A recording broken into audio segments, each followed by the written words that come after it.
0 degree पर है ये ना, ये अक्षांश रेखा है 0 डिग्री पर है। अब है ये यहाँ पर 0 डिग्री पर है, तो इसको हम क्या कहते हैं, भूमध्य रेखा कहते हैं। इसको हम भूमध्य रेखा या इसको विषुवत वृत्त के नाम से जानते हैं। भूमध्य रेखा या विषुवत वृत्त के नाम से इसे हम जानते हैं, जो कितने डिग्री पर होता है, 0 डिग्री पर। सबसे बड़ी रेखा क्या होती है, भूमध्य रेखा। ये कौन सबसे बड़ी रेखा है ना, सबसे बड़ी रेखा। सबसे बड़ी रेखा जो अक्षांश रेखा होता है उसे हम भूमध्य रेखा के नाम से जानते हैं, जो पृथ्वी के बीचों बीच होती है। इसके बाद हम बता रहे हैं कि यहाँ से लेकर के उत्तरी ध्रुव, इसको हम उत्तरी ध्रुव कहते हैं, और यहाँ से लेकर यहाँ तक के भागों को हम क्या कहते हैं, उत्तरी गोलार्ध कहते हैं। क्या कहते हैं, उत्तरी गोलार्ध कहेंगे ना। यहाँ से यहाँ तक के भागों को हम क्या कहते हैं, उत्तरी गोलार्ध के नाम से जानते हैं। तो जब उधर उत्तरी गोलार्ध हो गया, इसको दक्षिणी ध्रुव लिख सकते हैं। दक्षिणी ध्रुव कितना डिग्री पर, 90 डिग्री पर, ये भी है 90 डिग्री पर है। तो यहाँ उधर उत्तरी गोलार्ध कर दिए, इधर क्या कीजिएगा, दक्षिणी गोलार्ध कर देंगे। इधर क्या करेंगे, दक्षिणी गोलार्ध कर देंगे। यहाँ कन्फर्म है दक्षिणी गोलार्ध उत्तरी गोलार्ध। ये भूमध्य रेखा कन्फर्म हो गए, बीचों बीच होता है, पश्चिम से पूरब की ओर खींचा जाता है। अब है उत्तरी गोलार्ध में 0 डिग्री से लेकर 23.5 डिग्री तक के रेखा को क्या कहेंगे, 23.5 डिग्री के रेखा को कर्क रेखा कहेंगे ना। उधर जो है सो उत्तरी गोलार्ध, दक्षिणी गोलार्ध में 23.5 डिग्री पर जो है रहेगा, उसे हम क्या कहते हैं, मकर रेखा के नाम से जानते हैं। फिर जो है देखिए, दक्षिणी में 23.5 से 66 डिग्री तक जो आएगा उसे हम दक्षिणी ध्रुव वृत्त कहेंगे, या अंटार्कटिक रेखा के नाम से जानते हैं, या इसको दक्षिणी ध्रुव वृत्त रेखा कहते हैं, या दक्षिणी ध्रुव वृत्त रेखा कहते हैं। इधर देखिए 23.5 से 66 डिग्री को आर्कटिक रेखा कहते हैं। क्या कहते हैं, आर्कटिक रेखा कहते हैं, या दक्षिणी ध्रुव वृत्त रेखा के नाम से भी जानते हैं। और 66 डिग्री से 90 डिग्री के बाद क्या कहते हैं, उत्तरी ध्रुव। इधर क्या कहते हैं, इसको दक्षिणी ध्रुव के नाम से जानते हैं। अब देखिए ये जो है क्या, अक्षांश रेखा। अक्षांश तो यही सब है, ये रेखा जो है अक्षांश रेखा है, अक्षांश रेखा है। तो इधर से यहाँ से 0 से स्टार्ट करेंगे ना, तो प्रत्येक 1 डिग्री पर रेखा है, 1 डिग्री पर रेखा है। इधर से इधर 90 रेखा, कितना हो गया, 90 ठो रेखा इधर हो गया, और 90 ठो इधर हो गया। नहीं समझे, 90 0 डिग्री से स्टार्ट करेंगे तो 90 डिग्री तक जाएंगे ना, तो 90 ठो रेखा इधर और 90 इधर, तो कितना हो गया, 180 डिग्री। एक रेखा 0 डिग्री है, 0 डिग्री है ना एक रेखा, तो कितना हो गया, 181 डिग्री। कितना रेखा अक्षांश है, 181 डिग्री। यदि ये नहीं रहेगा तो ये रहेगा। देखो ये 2 बिंदु, एक रेखा तो इधर बिंदु हो जाता है, और एक रेखा तो इधर बिंदु हो जाता है ना। एक रेखा इधर बिंदु कहाँ होगा, एक रेखा इधर बिंदु। 181 में से 2 घटा दीजिए तो कितना हो जाएगा, है ना, ये 7 179 रेखा कितना होती है, ये रहेगा तो ये नहीं रहेगा, ये रहेगा तो ये समझ। क्योंकि ये क्यों घटा दिए हैं, तो क्योंकि एक रेखा इसका 90 डिग्री का पॉइंट जो बनेगा वो केवल एक बिंदु बनेगा, वो रेखा नहीं बनेगा। तो इस साइड भी एक बिंदु बन जाएगा और इस साइड भी एक बिंदु हो जाएगा। दो बिंदु को हम क्या किए, 90 90 कहाँ से आया समझ गए। प्रत्येक रेखा जो है एक एक डिग्री पर खींचा है। प्रत्येक रेखा को बोलेंगे अक्षांश रेखा। अक्षांश रेखा, जो अक्षांश रेखा बोलेंगे तो पश्चिम से पूरब की ओर खींचा रहेगा उसको बोलेंगे। पश्चिम से पूरब की ओर जो खींचा रहेगा उस चीज को जो है हम क्या कहेंगे, अक्षांश रेखा कहेंगे ना। एक अक्षांश रेखा कहेंगे। तो प्रत्येक रेखा कितने डिग्री पर खींचा गया है, 1 डिग्री पर खींचा गया है। 1 डिग्री पर खींचा गया तो 0 डिग्री से स्टार्ट करेगा तो 90 डिग्री इधर, इधर जो है 90 डिग्री, तो 90 90 180, एक रेखा 0 डिग्री वाला हो गया तो 181। लेकिन इसे मानना है, विद्वानों का मानना है कि 2 रेखा तो केवल बिंदु हो जाता है, एक 90 डिग्री वाला बिंदु और एक इधर 90, इसीलिए 2 रेखा हम घटा दिए। तो कितना टोटल रेखा अक्षांश की रेखा का कितना है संख्या, 179 है। 179 आप समझ रहे हैं ना सर, आप समझ रही है तो 179 है। चलिए आप कहेगा सबसे बड़ा रेखा अक्षांश रेखा कौन है, तो भूमध्य रेखा है ना। कहेगा लंबाई कितना है, लंबाई है इसका एक रेखा का, ये दोनों के बीच की दूरी कितना है कहेगा, था इन दोनों के बीच की दूरी कितना है, 111 किलोमीटर है। 111। हाँ बोलिए, बोलो। सर बोले कौन सा रेखा को घटाया है सर?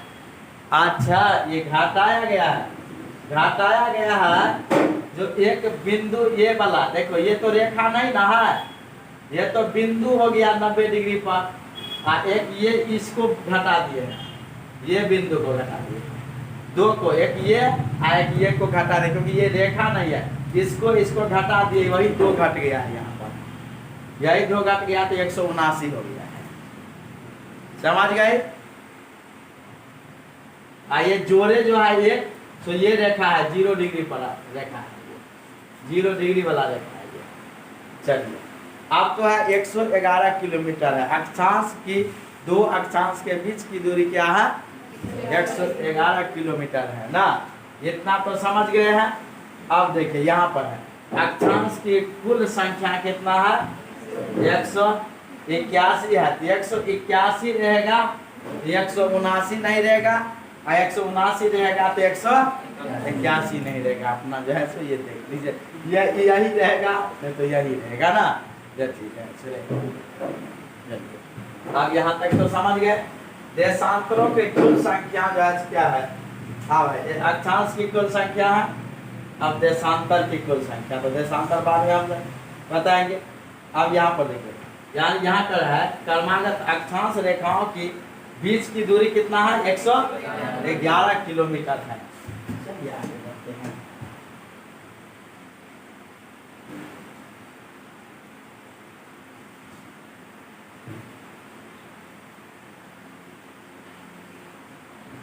अक्षांश की कुल संख्या 181 हो गया, 2 बिंदु घट जाएगा, 179 हो जाएगा, चाहे ये रहे ना।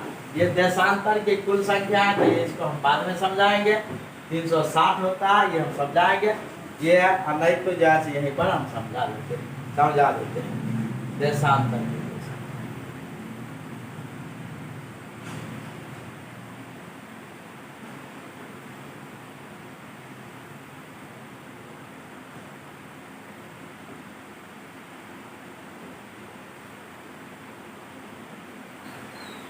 ये कितना डिग्री पर है, 0 डिग्री पर। यहाँ 180 डिग्री है, यहाँ 180 डिग्री। ये उत्तरी ध्रुव, ये दक्षिणी ध्रुव।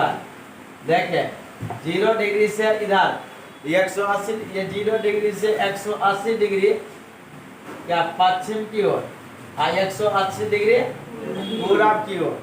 तो कितना संख्या हो गया, 180 180 360 हो गया।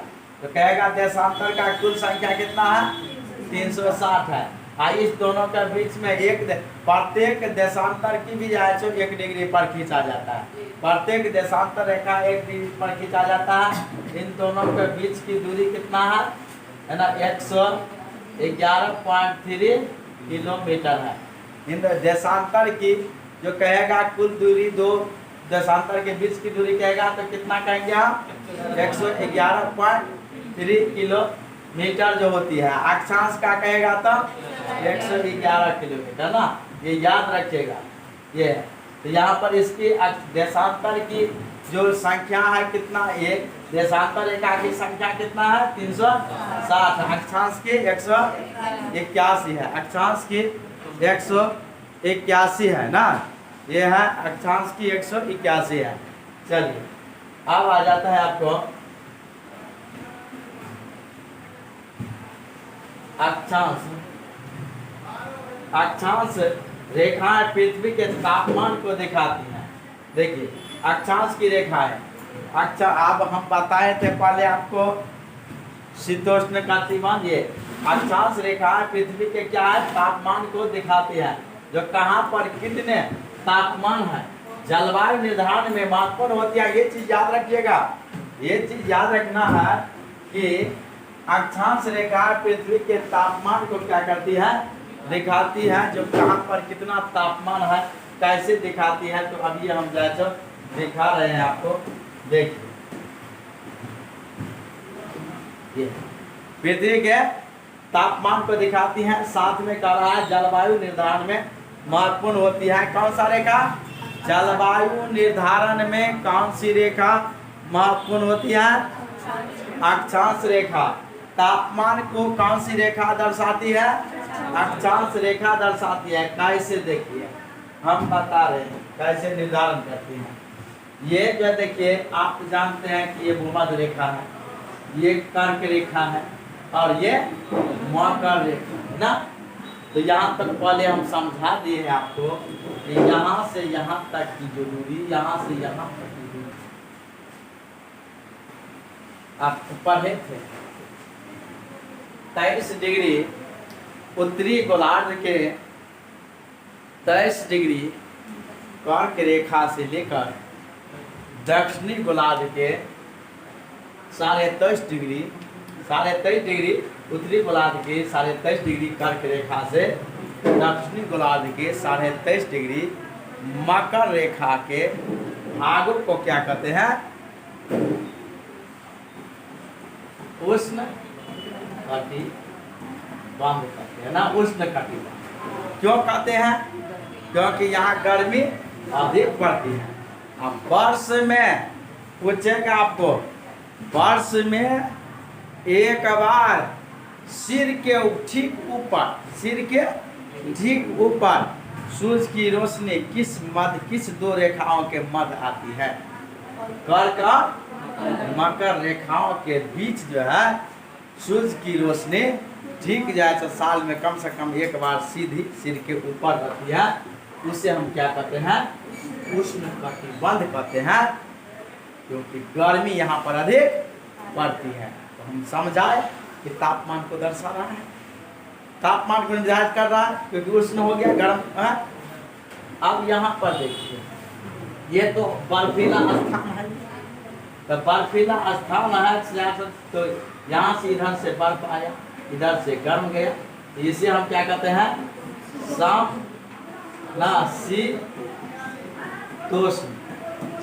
समशीतोष्ण कटिबंध ना। इधर भी समशीतोष्ण कटिबंध, इधर भी क्या हो गया, समशीतोष्ण कटिबंध। इधर भी, क्योंकि यहाँ पर सान अनुकूल मौसम रहता है, क्योंकि यहाँ पर थोड़ा शीत भी रहता है, थोड़ा गर्मी रहता है। तो इसको निर्धारित करते हैं समशीतोष्ण कटिबंध से। इनको निर्धारित करते हैं क्या, यहाँ पर पूरे बर्फीला बर्फ का चट्टान है ये। यहाँ समशीतोष्ण इसीलिए है कि यहाँ सूर्य की रोशनी जो है क्या होता है, सूर्य की जो रोशनी है ये जो है ये समशीतोष्ण पर ये तिरछी पड़ती है। क्या पड़ती है, तिरछी पड़ती है, तिरछी पड़ती है, जिसके कारण जो है यहाँ समान रहता है। यहाँ तो डायरेक्ट सीधी ना पड़ती है, यहाँ क्या होती है, यहाँ सीधी पड़ती है और यहाँ तिरछी पड़ती है ना। और यहाँ तो क्षितिजे पर रहता है, क्षितिजे पर रहता है, यहाँ जा ही नहीं पाता है, नहीं समझे। यहाँ जो देखिए सूर्य की किरणें जो है मैं बता रहा हूँ ना, देखिए ये यहाँ पर सूर्य है, ये अक्षा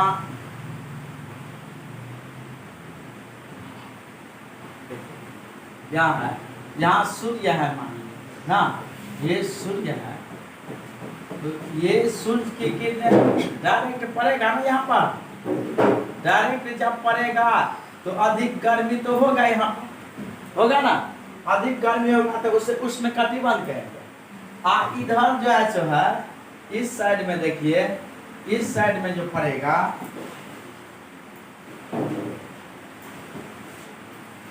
इस साइड में रोशनी पड़ेगा तो तिरछी पड़ रही है ना, तिरछी, ये देखिए तिरछी पर। इस साइड भी जाते हैं तो तिरछी पड़ती है, ये तिरछी पड़ती है, तो यहाँ तिरछी पड़ती है और थोड़ा दूरी हो जाता है, तो यहाँ पर समशीतोष्ण है, क्या है, समशीतोष्ण है। और यहाँ पर भी तिरछी पड़ रहा है तो यहाँ पर समशीतोष्ण है, यहाँ डायरेक्ट पड़ रही है, इसे हम क्या उष्ण कहते हैं। और यहाँ तो क्या होता है ना, यहाँ पर क्षितिज में रह जाता है, देखते हैं ऐसे ही, यहाँ तो पढ़ ही नहीं पाता है, पढ़ पाता है, यहाँ देखिए यहाँ तो कुछ देर के लिए पढ़ता भी होगा कि नहीं पढ़ता होगा, देखते हैं इधर क्षितिज सब कई गज क्या होता है, भाग जाती है ना।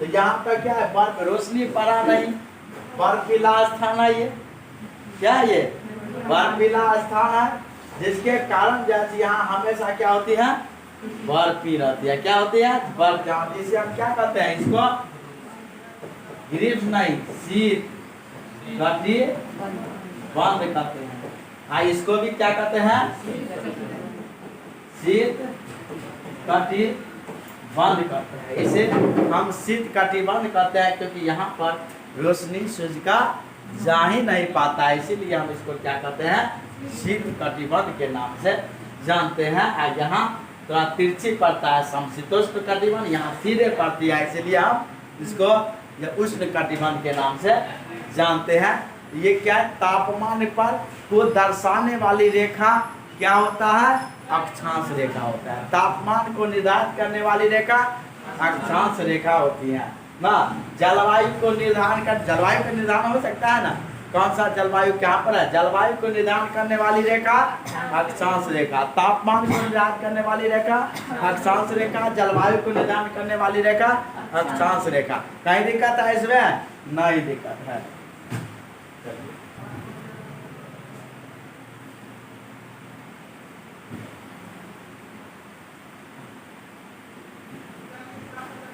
अक्षांश की कुल संख्या 181, देशांतर की कुल संख्या 360, दो कर्मागत अक्षांश रेखाओं के बीच की दूरी 111 किलोमीटर। अक्षांश रेखा पृथ्वी के तापमान को दिखाती है, किसको, याद रखिए, तापमान को दिखाती है, कहाँ पर कितना तापमान है। जलवायु निर्धारण में महत्वपूर्ण भूमिका निभाती है कौन सा रेखा, अक्षांश रेखा निभाती है ना। दो कर्मागत देशांतर के बीच की सबसे अधिक और कम दूरी कहाँ होती है, सबसे अधिक और कम दूरी जो है सो कहाँ होती है, तो देखिए यहाँ पर है विषुवत रेखा, कम जो है अधिक दूरी होता है, क्या पर विषुवत रेखा सबसे अधिक होते हैं। क्या करा, दो कर्मागत देशांतर ना की जो है बीच की सबसे अधिक और कम दूरी जो है सो कम होता है ध्रुव पर। तो ये जो था आपको हम बताए थे, ये ग्लोब जो था तो सबसे अधिक जो है दूरी ऐसे करेगा, तो सबसे अधिक दूरी कहाँ पर होता है, सबसे अधिक दूरी जो है सो क्या विषुवत रेखा के पास हो जाता है ना, सबसे अधिक दूरी हो जाता है। और सबसे कम दूरी कहाँ हो जाता है, ध्रुव पर हो जाता है, ध्रुव पर सबसे कम दूरी हो जाती है। देशांतर समय और तिथि के निर्धारण में महत्वपूर्ण होते हैं, इस चीज को याद रखिएगा। देशांतर समय और तिथि को बताता है। अक्षांश जैसे याद रखी थी अक्षांश रेखा पृथ्वी के तापमान को दिखाते हैं, कहाँ पर कितना तापमान है, जलवायु निर्धारण करने वाली रेखा को हम अक्षांश रेखा कहते हैं। इसी प्रकार आप लोग याद रखिएगा ना, लाल चिन्ह से लगा देते हैं कि देशांतर रेखा, देशांतर समय और तिथि का निर्धारण करने वाली रेखा है। देशांतर रेखा क्या है, समय और तिथि को निर्धारण करने वाली रेखा को हम देशांतर रेखा के नाम से जानते हैं। याद रखिएगा जीके जीएस, है ना। दो देशांतर के बीच का समय अंतर कितने मिनट का होता है, 4 मिनट का होता है। इसको याद रखिएगा। दो देशांतर समय और तिथि, दो देशांतर के बीच का समय अंतर कितने मिनट का, 4 मिनट का अंतर होता है ना। ये है, हमने बताए थे ना 1 डिग्री बराबर 4 मिनट ना, ये बताए थे। आधा डिग्री बराबर 2 मिनट बताए थे, और 15 डिग्री बराबर 1 घंटा बताए थे। तो हमारे भारत जो है, ये जो यहाँ से 0 डिग्री से हमारे बाद 82.5 डिग्री पूर्वी देशांतर है ना, ये है, ये है कि पूर्वी देशांतर है। तो 82.5 डिग्री, तो कितना समय होगा, तो निकाल लीजिएगा आप लोग, क्या 5.5 घंटा आगे होगा, ये चीज निकाल लीजिएगा। तो ये है, और 1 डिग्री बराबर कितना है, 4 मिनट, आधा डिग्री बराबर 2 मिनट, 15 डिग्री बराबर 1 घंटा होती है। याद रहेगा, ये सब जो है याद रखना, इसी से हिसाब किताब बनेगा ना। ये चीज जो है जो फिर से हम पढ़ा रहे हैं। इसके बाद है, देखिए, दो क्रमागत देशांतर के बीच की अधिक दूरी कम दूरी। अब दो देशांतर के बीच का समय अंतर 4 मिनट का होता है। पूरब की ओर जाने पर 4 मिनट प्लस, और पश्चिम की तरफ जाने पर 4 मिनट माइनस होती है। ये तो सबको आप लोग को पता है ना, हम बताए थे। इधर की ओर जैसे जाएगा तो प्लस होगा, इधर की ओर जाएगा तो माइनस होगा ना। पूरब की ओर जाएगा तो प्लस, और जब पश्चिम की ओर जाएगा तो माइनस जो है सो होगी ना। पश्चिम की तरफ जाने पर 4 मिनट माइनस हो जाता है ना। देखिए, इसके बाद है, देखिए,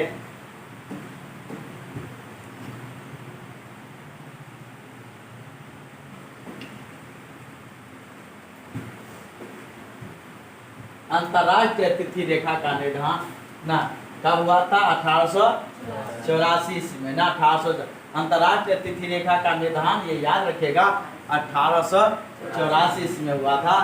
0 प्रधान समय रेखा है।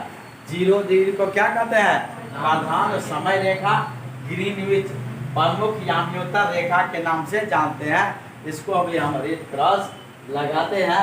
0 डिग्री को प्रधान समय रेखा, ग्रीनविच प्रमुख याम्योत्तर रेखा के नाम से जानते हैं ना। पूरे विश्व को कितने समय में बांटा है, 24 जोन में, समय जोन में बांटा है। कितने, 24 समय जोन में ना बांटा है। समय निकालने के लिए काम आता है। यानी पूरे विश्व को कितने जोन में बांटा है समय निकालने के लिए, 24 जोन में बांटा है। याद रखिएगा ना, 24 जोन में बांटा है। 5.5 ये तो ना,